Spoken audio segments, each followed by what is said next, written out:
This week we're starting John chapter 19.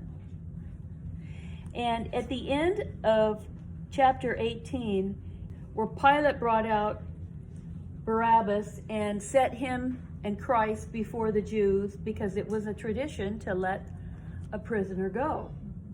And of course, they chose the murderer and the thief Barabbas, and the innocent Jesus, they wanted him to be crucified. So in verse 1 of chapter 19, Pilate says, based on what they decided that they wanted Barabbas, he took Jesus and had him scourged. And what a scourging is they take a whip and it's divided into strips. And then they embed things that are sharp, like bone. So that when they tie Jesus to a pillar or a post like this, and then when they whip him, that sinks into his back, and then they just pull it and shred him. And by the time they get done, his back is just like a raw, quivering substance. And this is traditional to do this before a crucifixion. And a lot of times, the victim wouldn't even survive this because of the blood loss. Sometimes they wouldn't even make it to the crucifixion because this was so brutal.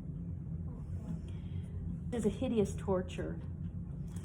Then in verse 2, it says, "And the soldiers twisted a crown of thorns and put it on his head, and they put on him a purple robe and said, 'Hail, King of the Jews,' and they smote him with their hands." I'm going to read the account in Matthew because it gives us just a little more details about what was actually going on right here. It says, "Then the soldiers of the governor took Jesus into the common hall," which would be the praetorian, the governor's headquarters, "and gathered unto him the whole band of soldiers." Now, we talked about how many a band of soldiers was. Do you remember in the garden when Judas got a band of soldiers? It was called a cohort, between 300 and 600 men. So it's not just like 5 or 6 guys around Jesus making fun of him. It's like 300 soldiers. And most likely, these would have been the same soldiers that came to get Jesus in the garden. When Jesus asked them, "Who are you looking for?" and they said, "Jesus of Nazareth," and he said, "I am." And they all went backwards and fell to the ground. Now it's payback. Now they've got him as a prisoner. "And they stripped him and put on him a scarlet robe. And when they had twisted a crown of thorns, they put it on his head. And a reed in his right hand," that would be like a scepter. I don't know if he actually took it or not. "And they bowed the knee before him and mocked him, saying, 'Hail, King of the Jews!' And they spit on him. And they took the reed and smote him on the head." Okay, you got to understand, he's got a crown of thorns pushed into his head, and now they're taking a reed and hitting him on the head. Oh, man. Yeah. Okay, so I want to tell you something about that crown of thorns. In Genesis chapter 3, when God was cursing the earth for Adam's sake, he said, "Thistles and thorns shall it bring forth." Now think about it. They put that thing that was cursed on his head as a crown.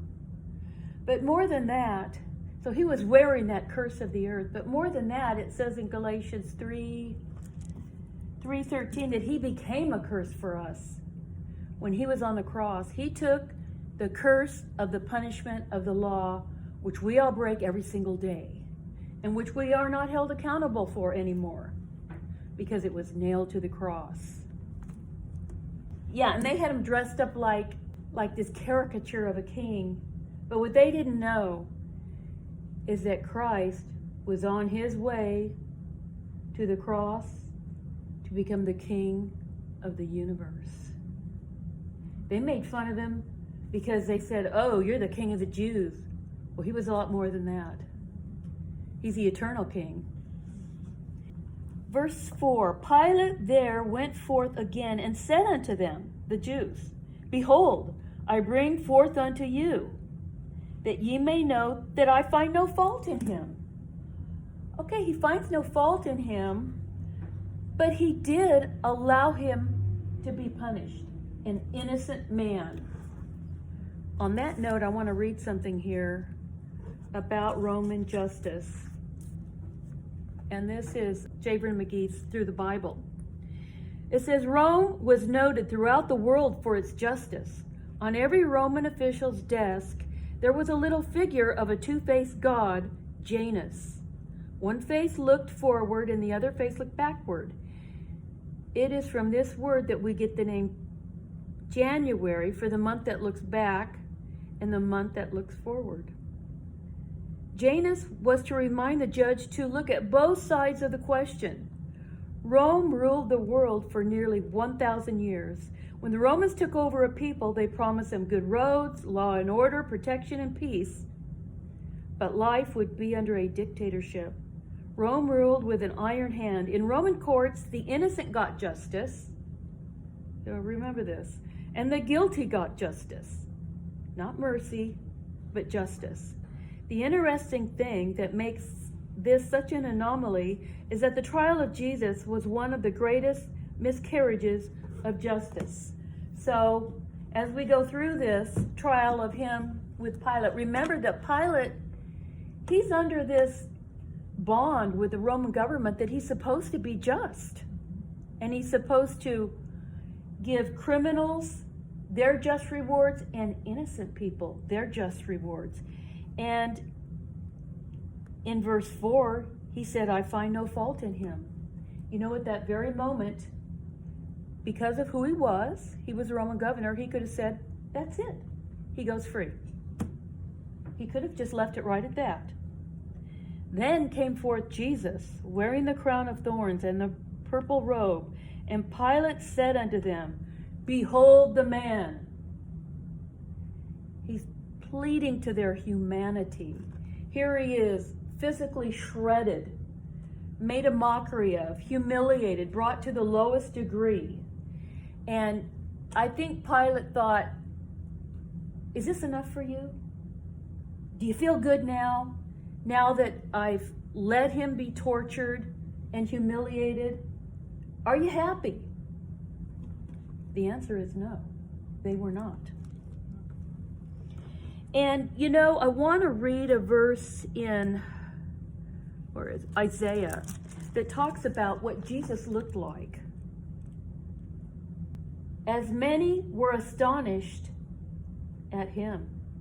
His appearance was so marred, more than any man, and his form more than the sons of men. He was literally shredded. You can be sure some of those things wrapped around his face and just pulled it off. He was a miserable sight. And somehow Pilate thought, well, if I do this, maybe this will make him happy, and then they'll say, okay, let him go.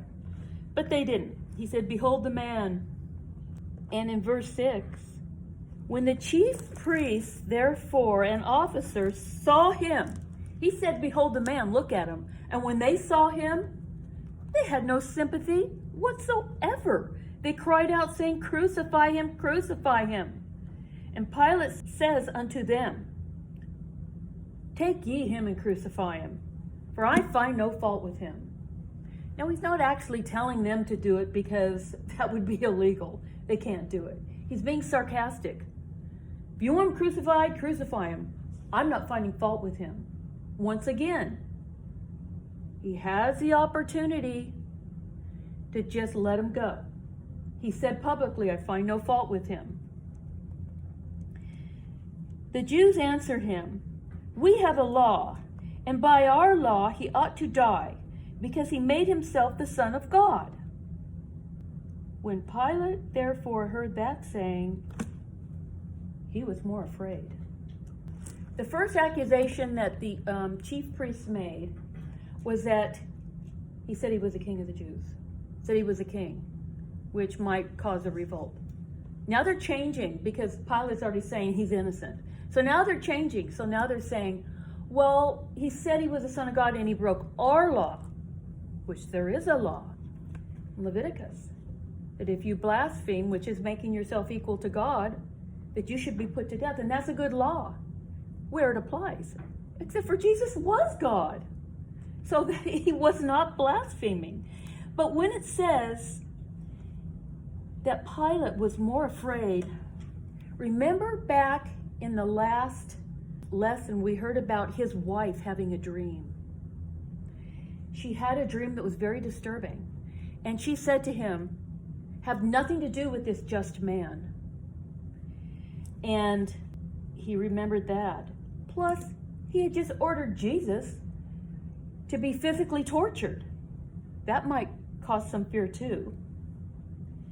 Not only that, now he's thinking, they're saying he's a son of God. I don't know if he believed that he really was, but he could have thought he was some kind of holy man, a good person.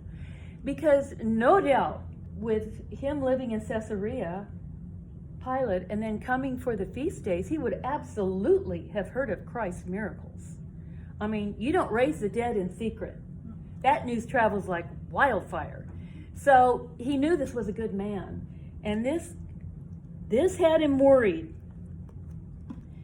And because of their law about being just, he was in a pickle. He didn't want to execute an innocent man because if Caesar found out, he could lose his job.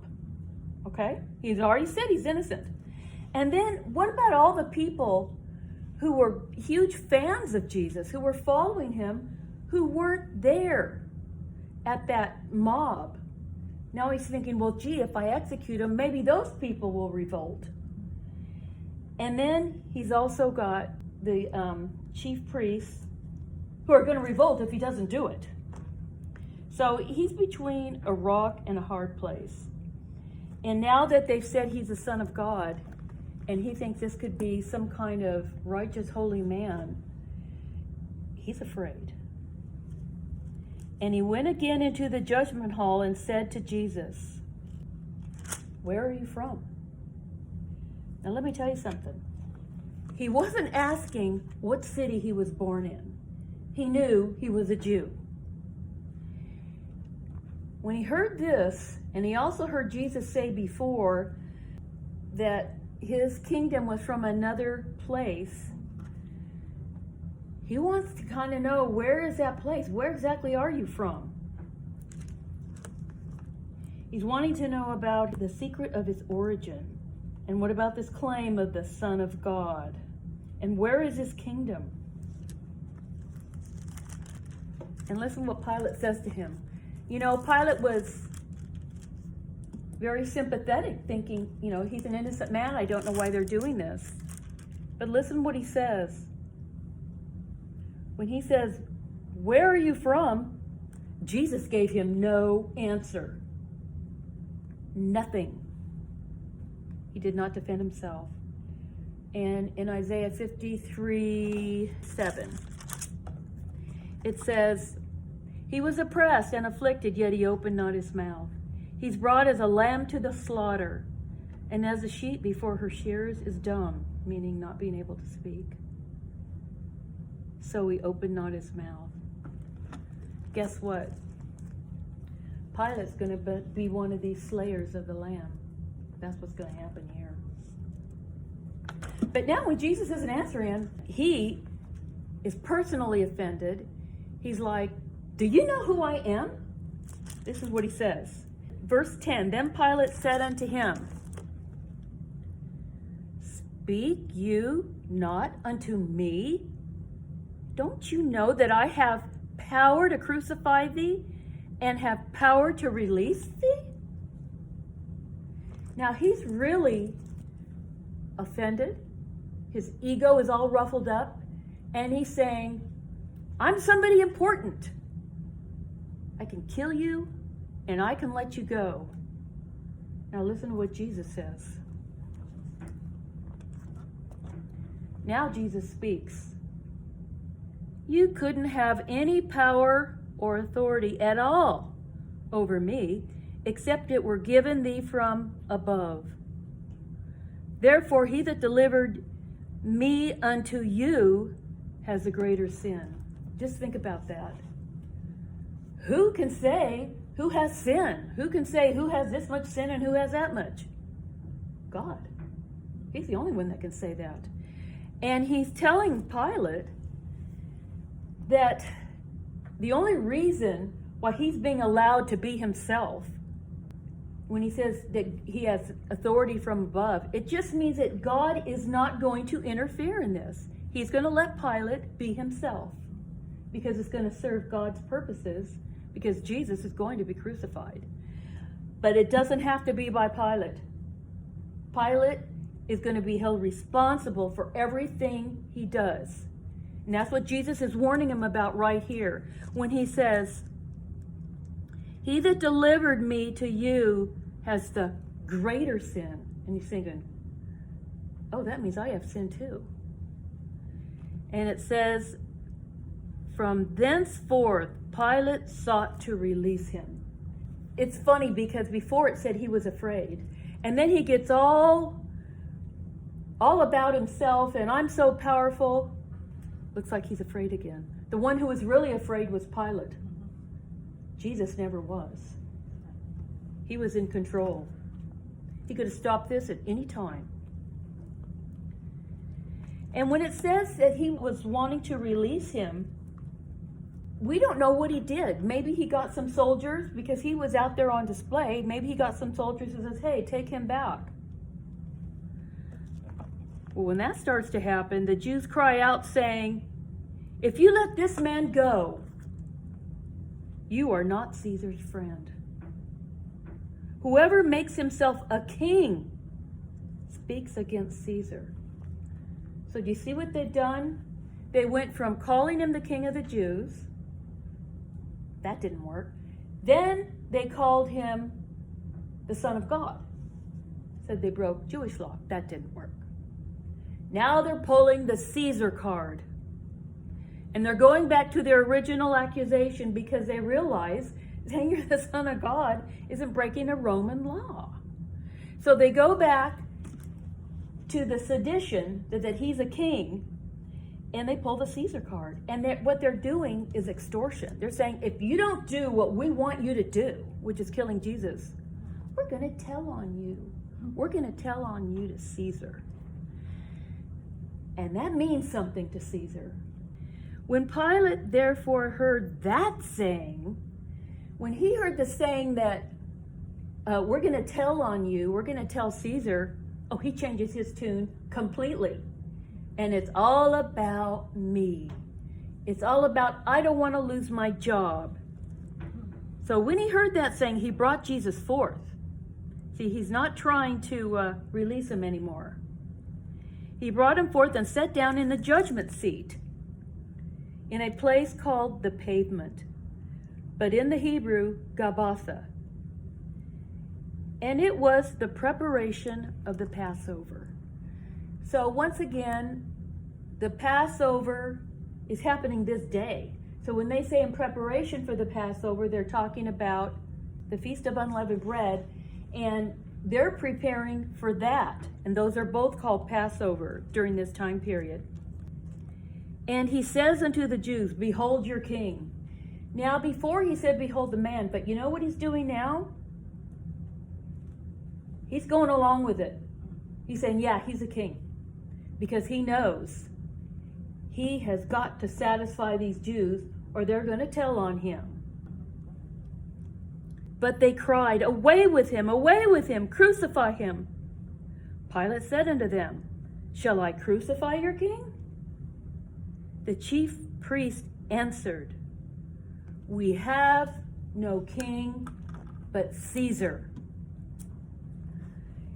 You know, they completely abandoned all their loyalty to the Mosaic law. And think about it, when Christ was living, all they did was try to trip him up for not keeping it, which of course he always did.